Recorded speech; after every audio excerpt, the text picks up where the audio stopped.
오늘 말씀의 제목은 그제야 본 남편에게 돌아가리니라는 제목입니다. 오늘 말씀은 본 남편인 하나님께서 하나님과 우상을 겸하여 섬기는 아내 이스라엘을 향해 심판 선언을 하는 말씀입니다. 오늘 읽은 말씀은 내용상 세 부분으로 나누어집니다. 첫째 부분은 본 남편 대신 하나님께서 음란하여 다른 우상을 섬기는 그 아내 이스라엘을 고발하는 내용입니다. 이것은 2절에서 4절까지 나오는데요. 남편인 하나님께서 그 자식들에게 아내 이스라엘을 고발하는 방식으로 말씀하고 있습니다. 오늘 이 2장 말씀을 이렇게 한두 번 읽어서는 이게 무슨 말인지 잘 모릅니다. 저도 한 7번은 읽었을까요? 7, 8번은 계속 이게 무슨 뜻이지? 왜냐하면 여기서 말하는 나는 누군지, 그들은 누군지 이게 잘 선명하게 처음에는 안 드러납니다. 근데 오늘 지금 말씀은 이런 거예요. 이게 남편인 하나님과 아내인 이스라엘과 지금 다투는 이야기입니다. 그런데 남편인 하나님이 그 언약하여 결혼한 이 아내인 이스라엘 향해서 왜 내게 정조를 지키지 않고 나를 떠나서 다른 신과 우상을 섬기는 겁니까? 당신이 지금 그렇게 살다 보면 그것이 행복한 것이 아니라 오히려 당신의 기쁨과 평안을 다 잃어버리게 될 것이요.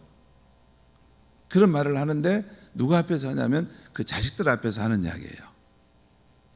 그 자식들 앞에서. 그러니까 그 남편과 아내가 특별히 아내가 지금 늘 이렇게 음행하고 바람난 그런 삶을 살아가는 것을 보고 그러지 마시오.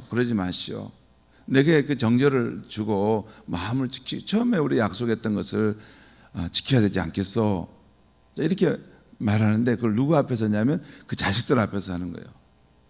그 이야기를 지금 오늘 말씀에서 하고 있어요.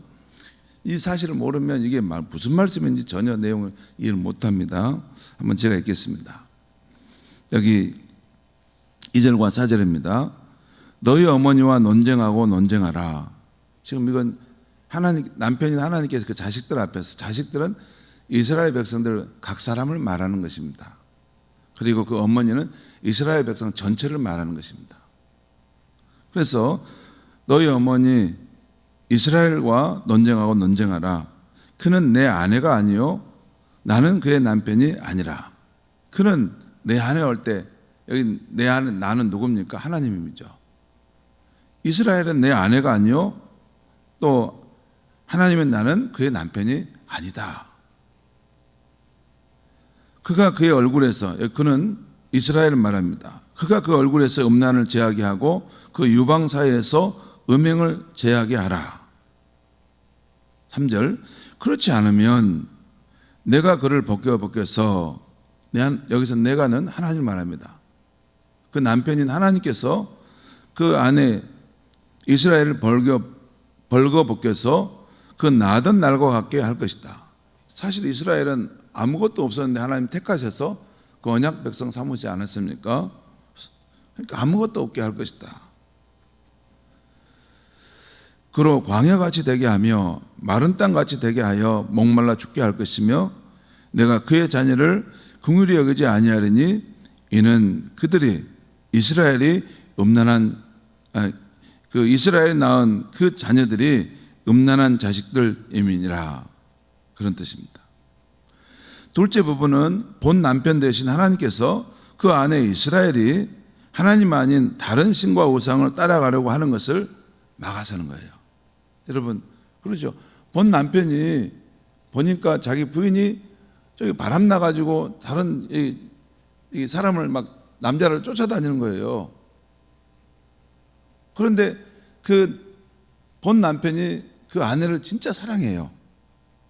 그리고 저 길을 갈 때 그 파국이 어떻게 되는지를 다 알아요. 왜냐하면 자기 아내가 사랑을 하고 따라가는 저 대상은 신은 사실 진정한 만족을 줄 수 없고 거짓신이라는 것을 잘 알기 때문이에요. 그래서 그 본 남편을 떠나서 다른 그런 참 얼굴만 이렇게 딱 잘생기고 정말 무책임하고 나쁜 그런 남자들이 있을 수 있잖아요. 정말 제비족 같은 그런 사람 다 거기 따라가는 거예요.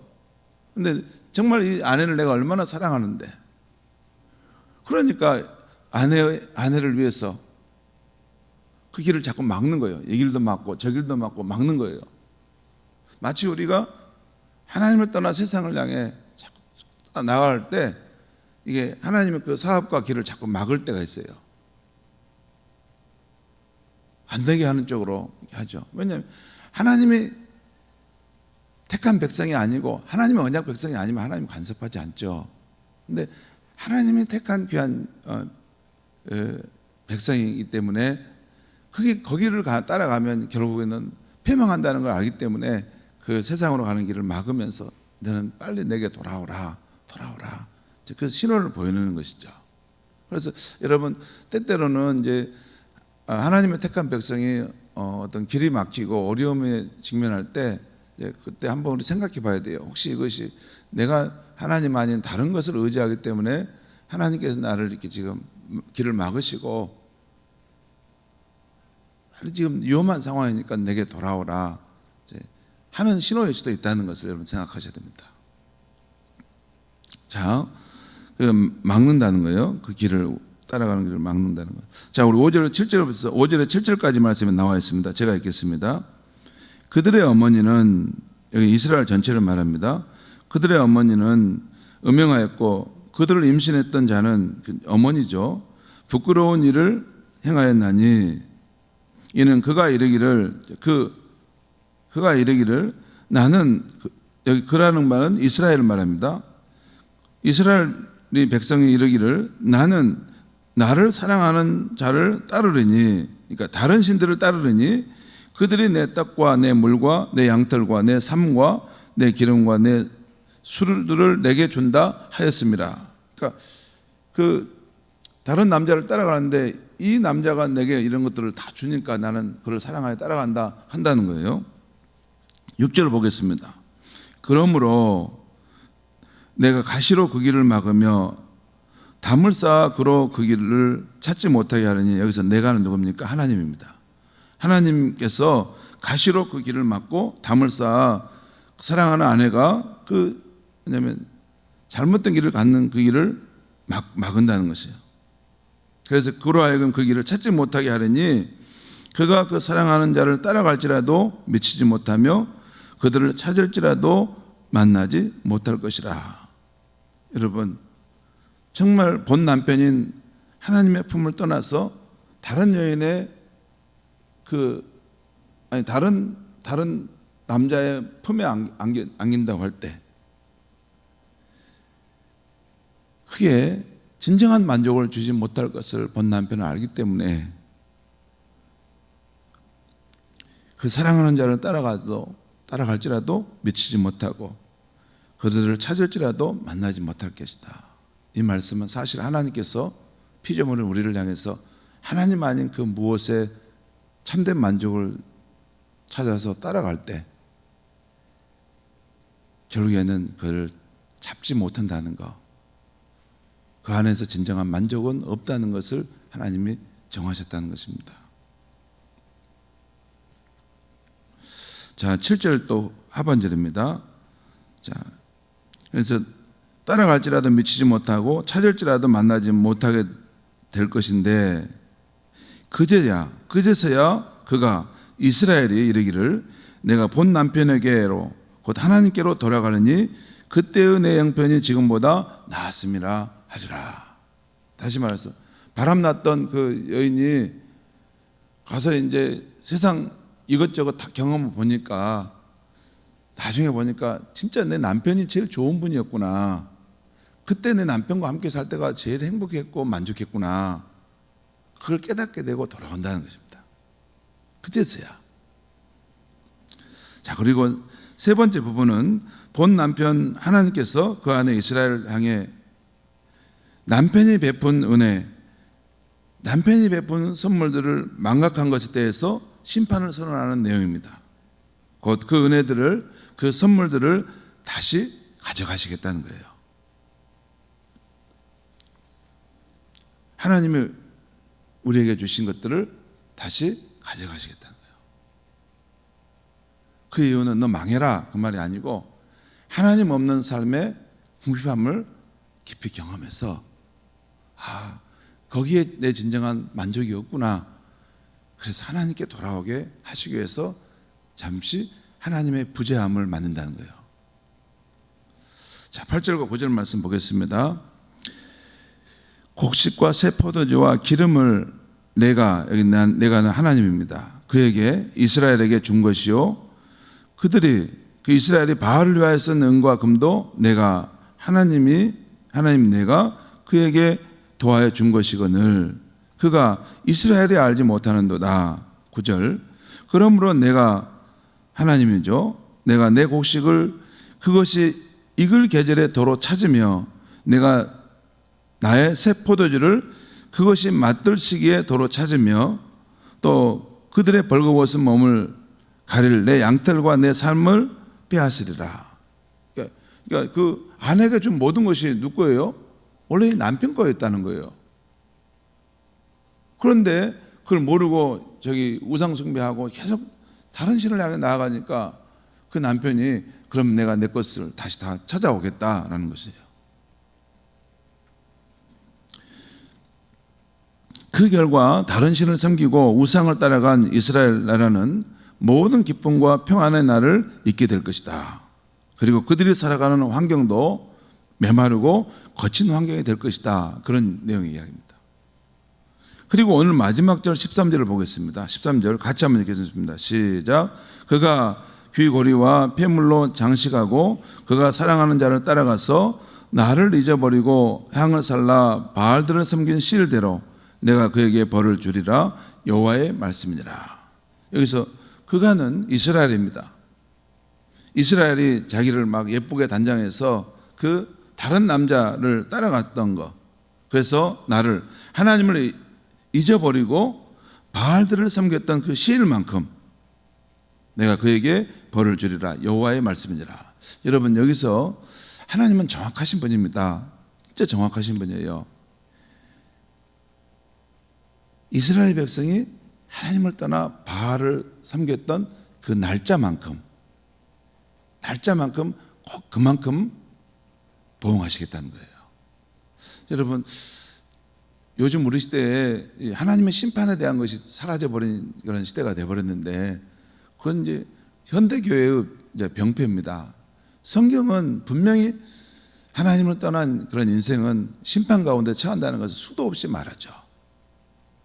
그 심판, 현재적인 심판도 있고 또 최후의 날에 마지막 그 심판도 있죠. 하나님을 끝까지 거부하고 하나님을 부정한 삶의 길을 간 사람, 그런 경우는 하나님이 계시지 않는 곳에서, 어두운 곳에서 영원토록 살게 되는 것이죠. 아무튼 이 현세의 삶에서는 아직 우리가 회개하고 돌아오기를 바라는 의미에서의 그런 심판들이 있는 것입니다. 성도 여러분, 이 성경의 이야기는 인간이 생수의 근원인 하나님을 버리고 떠나서 세상에 있는 것들에서 만족함을 얻으려 한다는 것입니다. 그러나 참된 만족을 얻지 못한다는 것이에요. 왜 그럴까요? 그 이유는 창조주 하나님께서 비정어린 인간을 그렇게 창조하지 않으셨다는 거예요. 피조된 인간은 하나님께서 그를 지으셨을 뿐만 아니라 그의 생명 활동도 그 하나님과 함께 함으로써 살아가도록 만들어 놓았다는 거예요. 그런데 하나님을 버리고 떠나서 다른 세상에 있는 것에 만족하려고 할 때 인간은 병들기 시작한다는 거예요. 삶의 의미와 목적을 잃고 타락해 버린다는 거예요. 여러분, C.S. 루이스가 쓴 유명한 책 순전한 기독교에 나온 20세기 가장 그 기독교 고전 중에 한 권인데, 거기 보면 그런 내용이 나와요. 중요한 아주 비유가 하나 나와요. 이 뭐냐면 우리가 차가 다닐 때 연료가 있지 않습니까? 연료가. 우리가 보통 승용차가 무슨 연료로 다니죠? 휘발유죠. 이게 휘발유를 넣어야지 이 차가 달리게 돼 있어요. 그게 이 차가 만들어진 방식입니다. 근데 이 차를 움직이려고 하면 휘발유를 안 넣고 다른 맹물을 넣는다거나 다른 이상한 물질을 넣으면 이 승용차가 작동이 됩니까? 안 된다는 거예요. 그러면서 무슨 말씀을 하냐면 하나님이 인간을 창조하실 때 인간이 생을 영위하는 것은 세상에 있는 다른 무엇이 아니라 하나님이라는 연료를 그 안에 공급받아야지 살게 되어 있다는 거예요. 근데 인간이 그걸 모른다는 거예요. 그래서 하나님만이 다른 것을 자기에게 막 채워가지고 이게 살려고 한다는 거예요. 근데 그렇게 가는 것은 언젠가 이 차가 멈춰버린다는 거예요. 창조주 하나님 피조물로 인간을 만들 때 그렇게 만들지 않았습니다. 인간의 존재는 오직 하나님으로부터 왔고 또 하나님이 주신 생명 활동을 통해서 살도록 지음받았다는 거예요. 그러니까 하나님을 떠나서 하나님 없는 방식으로 내가 인생의 목적과 의미와 풍요로운 아름다운 삶을 살려고 한다는 그것은 그런 세상은 없다는 거예요.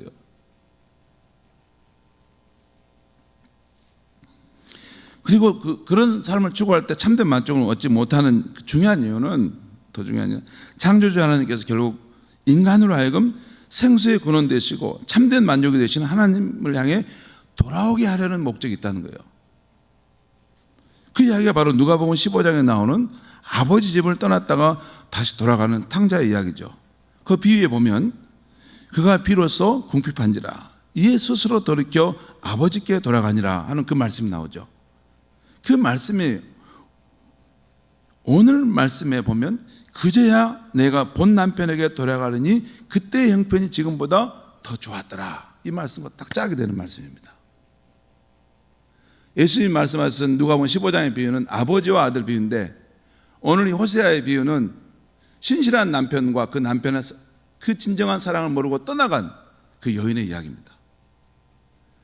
그 남편의 부재 없는 곳에 살았을 때 그것이 얼마나 고통스러운 것을 깨달을 때 내 남편과 함께 살았던 그때가 가장 행복했던 때였구나 하고 돌아간다는 것입니다.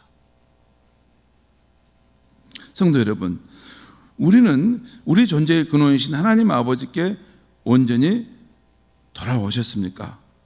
혹시 우리도 이스라엘 백성처럼 우리 존재의 근원이신 분과 세상 사이에서 여전히 마음을 잡지 못하고 머뭇머뭇거리는 부분이 있지는 않습니까? 하나님께서는 그의 자녀인 우리가 온전히 돌아오기까지 계속해서 우리의 삶을 이끄십니다. 한 번만 이끄시는 것이 아니에요. 우리의 생명이 닿을 때까지 계속 우리를 하나님께 더 회복되도록 이끄시는 분이에요. 우리 또한 성령님이 일깨우시는 그 손길에 계속 순종할 수 있어야 하는 것입니다. 그래서 우리의 삶이 날마다 조금씩 더 하나님이 원래 계획하셨던 아름다운 인간의 모습으로 회복되어지는 것, 그것이 우리를 신앙 안에서 부르신 하나님의 뜻인 것입니다. 한 걸음 더. 그래서 우리의 생에 마치는 그 순간 가장 아름다운 하나님의 형상의 모습으로 주님께 돌아가는 것입니다. 물론 겉사람은 정말 쪼글쪼글하고 볼품없죠. 그런데 그 속사람은 가장 하나님의 형상을 담은 진정한 사람으로 변화되어 가는 것, 그것이 우리의 신앙생활인 것입니다. 기도하겠습니다. 하나님 아버지, 오늘 아침에 하나님 말씀을 들려주셨습니다. 우리 인간은 생수의 근원인 하나님을 떠나서 세상에 있는 것들 내에서 만족함을 얻으려 하지만 그럴 수 없다는 것, 우리 인간이 참으로 고결하고 참으로 아름답고 품에 있는 인간의 삶을 살아가는 길은 우리를 지으신 그 하나님께 돌아가는 것이고, 그 하나님의 생명을 받아서 살아가는 것 속에서 우리의 삶이 더욱더 아름다워져 간다는 것을 깨닫고 더 하나님을 성령 안에서 추구하고 갈망하고 그 말씀을 내 생명처럼 여기면서 이 혼돈의 세상 속에서 진리의 길을 걸어가는 우리의 삶이 되게 하여 주시옵소서. 예수님의 이름으로 기도합니다. 아멘.